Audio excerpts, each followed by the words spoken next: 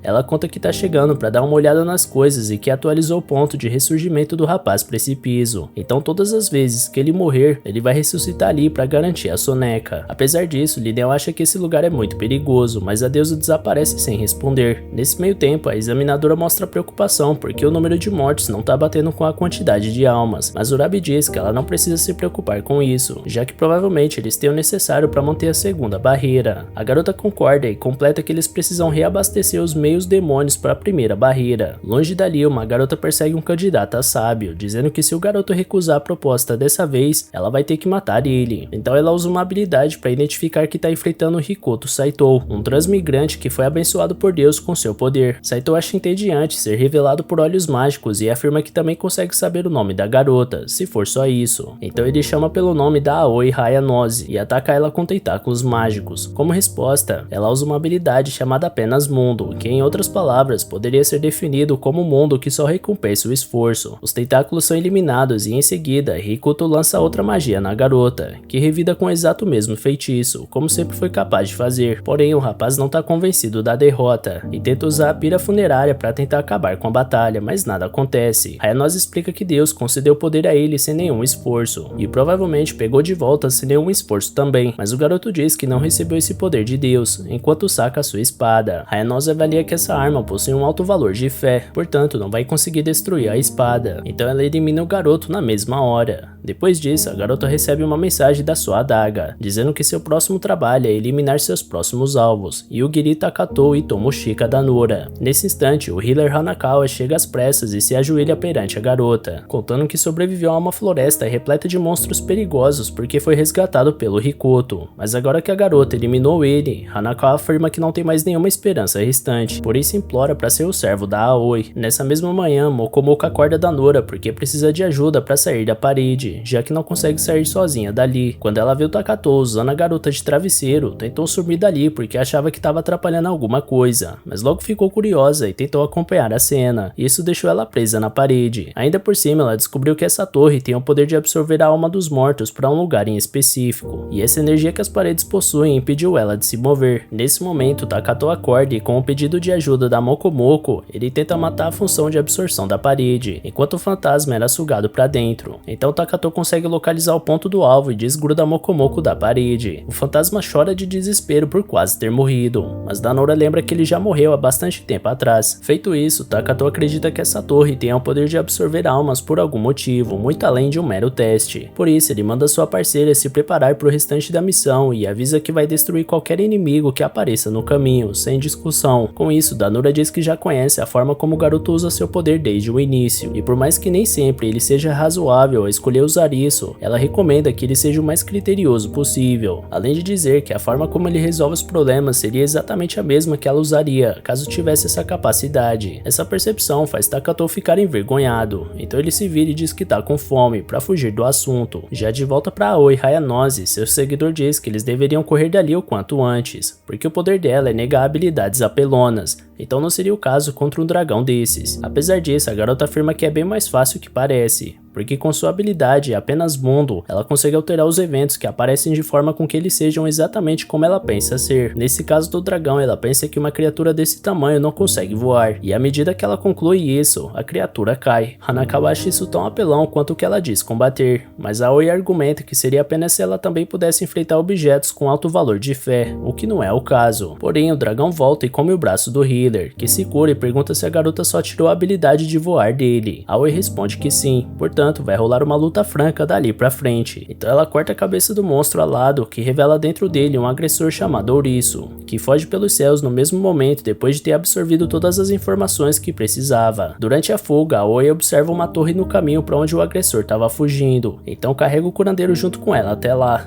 que não quer de jeito nenhum encontrar o Takatou de novo, porque sabe que o garoto vai acabar com ele assim que puder. E por falar nele, o protagonista tá eliminando todas as armadilhas pelo caminho para avançar no desafio, até que o mago surge diante dele, reclamando que o rapaz tá apelando demais para passar no teste. Quando Danura pergunta quem ele é, ele revela que construiu essa torre e pode aparecer em qualquer lugar dela quando quiser. E então Danura responde que isso parece tão apelão quanto o que os dois estão fazendo. Ignorando ela, o rapaz misterioso reclama que quebrou a cabeça para montar todas essas armadilhas, e alguém passa destruindo tudo como se não fosse nada. Takatou diz que eles só estão tentando sair desse lugar, mas o homem responde que isso não é possível, porque essa torre foi construída para manter o deus das trevas selado. Por sua vez, o protagonista diz que não vai fazer nada com esse lugar se conseguir ir embora. Porém, o construtor da torre considera a possibilidade daqueles dois serem alguma artimanha do deus das trevas, então ele se apresenta como Eglácia, conhecido como Alto Feiticeiro. Mas antes que ele conseguisse terminar sua fala, Takatou apaga ele. Danura fica louca louca porque esse cara parecia importante pra morrer assim tão rápido, mas seu amigo disse que o cara provavelmente ia tentar eliminar eles. Enquanto isso, a assistente do mestre da espada anuncia um problema atrás do outro, e ele fica cada vez mais irritado. A mulher anuncia mais 100 pontos pro Rick, o combatente de número 97. Em seguida, o guerreiro encontra a Frederica, que tá ajudando seu amigo Linel a acumular alguns pontos, já que o coitado não ganhou nada até esse momento. Eric elogia o avanço do colega, que dá graças a Deus que ganhou um ótimo equipamento no último gacha que fez. Em algum outro lugar da torre, duas espadachins lutam entre si, enquanto Lord Masaki avisa a garota chamada Shiro que ela tá perdendo, e que os golpes da inimiga nem são tão fortes assim. Portanto, Shiro é capaz de vencer esse duelo. Motivada, a garota coelho avança contra sua adversária e desfere um golpe monstruoso que abre um buraco no chão. Assim, Mokomoko comenta que essas duas duelistas parecem muito fortes, e por isso quer saber o que o Takatou vai fazer quanto a isso. Por sua vez, o protagonista não tem nada a ver com essa pancadaria e só queria atravessar a arena sem confusão. Observando em volta, Danora vê que a única saída tá atrás daquele cara sentado no trono, que tá insistindo pra rival da Shiro revelar o disfarce de uma vez. Como já tinha sido descoberta, a mulher decide mostrar quem realmente é, um meio demônio chamado Theodisia. Ela pretende acabar com essa luta antes que o mestre da espada descubra sua real identidade. Portanto, ela lança uma magia na Shiro, que consegue desviar ao largar a espada, já que é muito mais veloz sem uma arma, e responde com vários socos em sequência. Vendo que aquilo vai demorar, Takatou pergunta se o rapaz do trono não deixaria os dois passarem por ali de boa, enquanto Danora manda o garoto olhar em volta e perceber que tem duas pessoas lutando até a morte ali. Com isso, Masaki responde que não vai deixar os dois passarem, já que alguns discípulos dele não têm pontos o suficiente, mas Takatou argumenta que ele e Danora têm só 6 pontos acumulados, então eles são peixes pequenos. Revoltado, o Lorde da Arena afirma que por isso eles precisam lutar mais, porque ele valoriza esse exame como jogo e não respeita que não encara essa situação da mesma forma. Já o meio demônio Theodisia afirma pro protagonista que tá fora disso porque tem pontos o bastante. Portanto, Masaki anuncia uma luta de 3 contra 3, onde Takatou, Danora e Theodisia devem enfrentar a garota coelho, Shiro, além da grandalhona Geralda e a baixinha Emma. Theodisia diz que não vê chances de vitória se as outras duas adversárias forem tão fortes quanto Shiro, e o Lorde da Arena faz questão de comentar que a garota coelho é a mais fraca das três, sendo que Emma é uma espadachim e Geralda é especialista em magia. A propósito, o Lorde pretende pegar pra si o meio demônio e a Danora, então elas devem ser deixadas vivas. Danora pergunta se Takatou deveria eliminar só o Masaki nessa situação, mas ao invés disso ele elimina as 3 rivais. Assim ele prossegue seu caminho para a saída, e quando o Lorde tenta impedir por conta do seu ódio, é eliminado da mesma forma. Vendo o poder do Takatou, Theodisia pede ajuda pro garoto. Ela deseja que os dois ajudem ela a achar sua irmã desaparecida, porque ouviu dizer que seu povo estava preso nesse lugar. Porém, ajudar Theodisia pode parecer ruim aos olhos do mestre da espada, por talvez fugir às regras do exame. Porém, Takatou já tá com a lama até o pescoço, então não se importa de se sujar mais um pouco. Sendo assim, a espadachim explica que provavelmente seus companheiros estão no subsolo, e que de alguma forma ela consegue sentir a presença deles. Nesse momento, o resto do grupo encontra Takatou e Danora. Momentos depois, o grupo alcança o salão de onde eles chegaram. O mestre da espada observa que 17 concorrentes conseguiram chegar até o final, e proclama todos eles como cavaleiros do Rei Divino. Mas nesse momento, só o auxiliar alerta Urabi que a torre ficou em silêncio, e por isso tá difícil manter a primeira barreira, e a segunda tá instável, ou seja, o deus pode quebrar a proteção a qualquer momento. E foi só a garota terminar de dizer que a primeira barreira é destruída, enquanto a segunda se mostra bem vulnerável. Nessa hora, um ser alado desce dos céus, pensando que a barreira iria desaparecer caso ele destruísse a torre. Urabi pensava que isso tudo fosse acontecer em 3 dias, porém é agora que o dever chama. Por isso, ele convoca os cavaleiros do Rei Divino para sua primeira missão. Eles devem derrotar a criatura alada, ou a humanidade estará perdida. Nessa confusão, Takatou aproveita para vasculhar o subsolo, mas Danora tá possessa porque o garoto simplesmente não quer fazer nada contra aquilo. O jovem explica que acabar com aquele monstro voador vai chamar muito a atenção do mestre da espada, então é melhor deixar isso na mão dos outros e continuar discreto. Enquanto isso, Linel, Rick e Frederica continuam de cabeça em pé à frente do seu dever, e o inimigo pergunta como ele pode se livrar da barreira, e caso Urabi dê a resposta, será poupado. Por outro lado, o mestre da espada ironiza o fato do monstro pedir isso depois de destruir a torre inteira. Sendo assim, o homem alado elimina um cavaleiro com apenas um gesto de mão, e afirma que vai fazer isso com cada um ali até ter o que deseja. Logo, 4 guerreiros já tinham sido aniquilados, até que um deles tenta reagir com vários clones, porém todos são apagados com a mesma facilidade. Em seguida, Frederica diz que pode derrotar o inimigo mesmo sem a barreira, e reunindo todo o seu poderio, ela invoca a explosão de luz extrema super comprimida, que o oponente absorve como se tivesse matado um mosquito com a mão. Atrás do homem alado, uma entidade única surge, dizendo que esse poder foi bastante formidável para um humano, e que ele teria sido queimado caso esse feitiço atingisse o seu alvo. Preocupado de ser chamado por esses nomes estranhos, ao invés do próprio nome, a entidade se apresenta como Lute, enquanto o voador se chama Orgen. Entretanto, a maga não tá afim de apresentações fúteis nesse momento, por isso avança contra a entidade, que também absorve a magia dela, avisando a garota que ela não tá no nível necessário para enfrentar os dois. Além disso, ele transforma o braço direito da Frederica em um doce e começa a comer na frente dela. Rick tenta impedir a humilhação e ataca a criança, e com a velocidade e força do golpe aplicado, ela nota que talvez esse guerreiro tenha mais chances do que a maga. E no momento em que o Rick tentava acertar Lute, Linnell cuida da sua amiga, e logo recebe uma mensagem que garantiu mais um gacha. Então ele tenta a sorte e usa todas as suas pedras da desculpa, assim convocando a Vahanato, a deusa que trouxe Linnell para esse mundo. Sendo assim, ela afirma que vai resolver tudo num piscar de olhos, e se aproximando da dupla de entidades, Orgen se curva e se mostra surpreso em ver a deusa nessa ocasião, e Lute abraça ela por conta do tempo que eles passaram longe. Vendo a cena, Linnell pergunta o que diabos é que tá acontecendo. Então Vahanato explica que na verdade, ter encontrado de novo com ela vai ser a pior coisa que aconteceu na vida do rapaz, porque quando ela falou sobre resolver as coisas, ela queria dizer que extinguir a raça humana é a solução pro problema. Nesse meio tempo, Takato e suas companheiras parecem estar andando em um loop infinito, e Moku Moku acha que isso se deve a uma barreira interferindo no espaço vazio. Já o rapaz acredita que talvez seja uma instalação importante mais pra frente, e por isso a dificuldade em chegar. Já a meia demônia sente o poder mágico dos amigos de forma mais intensa, e nesse instante um grito bizarro é ouvido e a barreira desaparece, poupando o trabalho dos protagonistas, que agora tem um caminho livre pra descida. Mas antes de continuar a caminhada, Danora sente um monstro com lâmina passando pelo corpo dela, até que Theodisia abre uma porta logo abaixo e encontra vários corpos em tanques separados. Olhando de perto, ela presume que seus companheiros estejam ali dentro, e mesmo que não tenha visto sua irmã jogada em um desses tanques, ela sente que o pior pode ter acontecido com ela também. Takato acredita que esses corpos foram armazenados ali para que as habilidades mágicas desses seres fossem extraídas. Por essa razão, Theodisia saca sua espada e acaba com o sofrimento do seu povo. Depois, ela se recorda da sua tradição, onde uma vingança sempre deve ser cumprida, e sendo assim, ela deseja matar o mestre da espada com as próprias mãos. E por falar nele, Urabi nota que a situação tá ficando cada vez mais sombria, e tendo isso em mente, nomeia o Rick como mestre da espada por enquanto. O garoto olha pra trás como quem não entendeu, e o velho explica que essa é a melhor escolha no momento, porque se Urabi morrer, Rick vai se tornar mestre da espada automaticamente. Então, usando o poder armazenado na torre, o jovem vai ser capaz de lutar. Depois disso, Linnell se ajoelha e pede perdão por ter aumentado esse problema, e Urabi responde friamente que nunca esperou nada daquele garoto desde o começo. Engolindo a seca as duras palavras, Linnell lembra que caso morra, vai voltar pro último ponto de salvamento, e por isso tenta trocar uma ideia amigável com a deusa que sempre concedeu as pedras da desculpa pra ele. Ele questiona de forma inocente o motivo dela estar conversando com o inimigo, e ela pensa se deve contar pro garoto ou não. Logo ela lembra que sempre teve um bom relacionamento com Linnell, e por isso não poderia deixar ele morrendo de curiosidade, ainda mais bater as botas sem nem saber o porquê. E durante essa conversa fiada, Rick percebe que o amigo tá querendo ganhar algum tempo pra eles. Assim, Vahanato revela que seu querido Alba Garma partiu e nunca mais voltou, enquanto Urabi informa que se trata do temido e odiado deus das trevas, cujo nome ninguém ousa pronunciar. A deusa conta que espalhou mensageiros ao redor do mundo para encontrar seu amado, e um dia descobriu que ele estava selado nessa torre. Mas essa nem é a pior parte, uma vez que não importa o que ela envie, ela nunca consegue vencer o mestre da espada. Por isso ela pensou em mandar alguém azarado pra caramba igual Linnell, pra forçar o retorno do amor perdido dela. Diante disso, Linnell reconhece o fato de não ser dos mais sortudos, mas não esperava que esse azar todo fosse trazer o fim da humanidade, como efeito colateral. Enquanto isso, Lute avisa pra deusa que a barreira tá quase sumindo, e questiona se eles devem esperar até que isso aconteça. Então Vahanato puxa um espelho pra ver qual deveria ser o próximo passo, e descobre que o criador da torre, Eglácia, curiosamente bateu as botas, e se por acaso ele ainda estivesse vivo, poderia consertar a barreira na mesma hora. Além dele, o assassino da deusa, Lord Masaki Kazuno, também foi dessa pra melhor, e ela estaria muito ferrada se ele estivesse por perto. Sabendo das novas, Vahanato diz que Linnell poderia ganhar o apelido de Apocalipse Ambulante depois dessa. Sendo assim, Linnell diz que vai acabar com sua vida pra parar com esse ciclo de azar, mas a deusa alerta que ele pode até fazer isso, mas que vai direto pro além, porque ela desfez a mágica de renascimento em um ponto salvo. E já que ele vai morrer de qualquer jeito, Vahanato convida Linnell pra esperar o retorno do seu querido Alba Garma. Logo ela puxa o núcleo da barreira e avisa que caso ela quebre isso, a barreira vai desaparecer. Então ela quebra esse selo de longa data que separa ela do seu amado, causando a queda do Alba Garma, que ao se separar do rei divino, cai diretamente no rio abaixo, deixando o rei confuso por achar que seu inimigo ainda estava vivo. Nessa hora, Danora comenta que achou que o Takato estava brincando quando disse mais cedo que matou o deus das trevas no reflexo, e por isso o jovem pede desculpas. Logo depois disso, Theodisia aproveita a distração para cortar o Urabi, e o monstro da lâmina Kidanura pensou ter sentido na escadaria atravessa o corpo da Vahanato. Porém, Lute cura a ferida da mestra e ela levanta exalando ódio, enquanto Orgen tenta resgatar o deus das trevas. Como ele anseia por sacrifícios humanos, Orgen manda seu exército demoníaco recolher a alma de cada ser humano ali presente, e diante do ataque, o Rei Divino protege o grupo próximo a ela com uma barreira mágica, e Takatou pede para as duas companheiras se aproximarem dele e elimina Orgen junto com todos os demônios. Danura questiona o porquê dele ter pedido que elas ficassem tão próximas assim, e ele argumenta que desse jeito é mais fácil de proteger as duas. Já quanto a deusa, Theodisia pergunta se não seria melhor acabar com ela também, já que a mulher tá virada no Jiraiya, mas Takatou acha que não tem motivos para isso, já que ela não foi hostil com ele, e durante essa loucura, Aoi Hayanosa chega com seu novo servo, Hanakawa, e tenta tranquilizar o rapaz, afirmando que eles não vão morrer por causa dessa chuva mágica explosiva, já que os personagens principais sempre são protegidos pelo roteiro para conseguirem cumprir seu papel na trama. Ao chegar até o grupo na torre, ela pergunta pro Rick se ele conhece o Yugiri Takatou, mas o guerreiro responde que não é uma boa hora para isso. Aoi concorda e, analisando o rapaz, ela descobre que ele acabou de se tornar um mestre da espada, e o Rick lembra que Urabi tinha comentado algo nesse sentido, então ele explica que basta ele perfurar Vahanato com a espada Horse para resolver a situação, e o Rick não entende como essa garota estranha sabe de tudo isso, porém não era hora de pensar demais, portanto ele avança contra a deusa, e atravessa ela com sua arma mágica. Em seguida, Aoi volta a procurar Takatou, e Hanakawa não consegue parar de chorar, porque tem certeza que aquele cara vai apagar assim que ele tiver a chance. Ainda assim, a poeira baixa e o protagonista aparece com as duas garotas, então Aoi tenta analisar ele com seu olho, mas alguma pane no sistema impede que isso aconteça. Logo ela se ajoelha em sofrimento e nota que Yugiri Takatou é o destino final de todos os destinos, na forma de um homem. Por essa razão, ela questiona sozinha como Sion teve coragem de convocar um ser assim para aquele lugar. Danura nota a chegada dos dois sujeitos e pergunta o que Hanakawa tá fazendo ali, e o healer já coloca o corpo fora, dizendo que foi trazido à força pela senhorita Aoi, que tá despejando um almoço no chão pela boca. Takatou comenta que talvez ela esteja doente, e a própria Aoi diz que vai ficar ok depois de um descanso, e pede perdão por um motivo que Takatou não entende. Ela explica que veio devolver esse cara de volta para eles, já que eram colegas de classe. Como o grupo responde que não faz questão de ter o Hanakawa de volta, ela diz que então vai se livrar dele ali mesmo, metendo o pé logo em seguida. Enquanto Hanakawa confessa que tá criando um gosto especial por garotas que humilham ele, Takatou pergunta como ele conseguiu fugir da floresta com a coleira, e ele confessa que não comentou que o efeito da coleira não dura para sempre. Ao amanhecer, Rick pergunta por que Theodisia matou o mestre da espada, e ela responde sem medo que apenas vingou seu povo. Como bem lembrou, agora Rick é o mestre, e por temer que o meio demônio possa atacar ele também, o clima começou a esquentar de novo, mas Takatou acalma os ânimos dos dois, dizendo que vai ajudar a resolver esse impasse ao levar os dois pro subsolo. Rick pergunta sem maldade o que Yugiri poderia fazer nessa situação, já que não tem nenhuma habilidade, e o Rei Divino manda o garoto olhar como fala, porque Takatou foi quem derrubou o Deus das Trevas e seu exército. Diante disso, o mestre da espada pergunta quem afinal é ele, e Takatou responde que é um estudante comum do ensino médio que foi convocado por uma sábia a esse mundo estranho. Ninguém leva o garoto muito a sério, mas logo todos decidem ir para a capital real, cada um por seu motivo, e Theodisia revela que vai procurar sua irmã, Eufêmia, por lá. Takatou lembra que escutou esse nome em algum lugar, e o meio demônio pede informações sobre isso. Já o Rei Divino vai retornar para o santuário na capital real, já que 1000 anos se passaram e sua linhagem pode ter sido extinta, enquanto Rick vai voltar para sua casa na mesma cidade e se oferece para ir junto da Danura e Takatou, mas os dois escolheram viajar sozinhos. E galera, vocês querem continuação desse anime? Se sim, então já comenta aqui embaixo e comenta também qual anime dessa temporada vocês gostariam de ver aqui no canal, beleza? Valeu galera, se cuidem!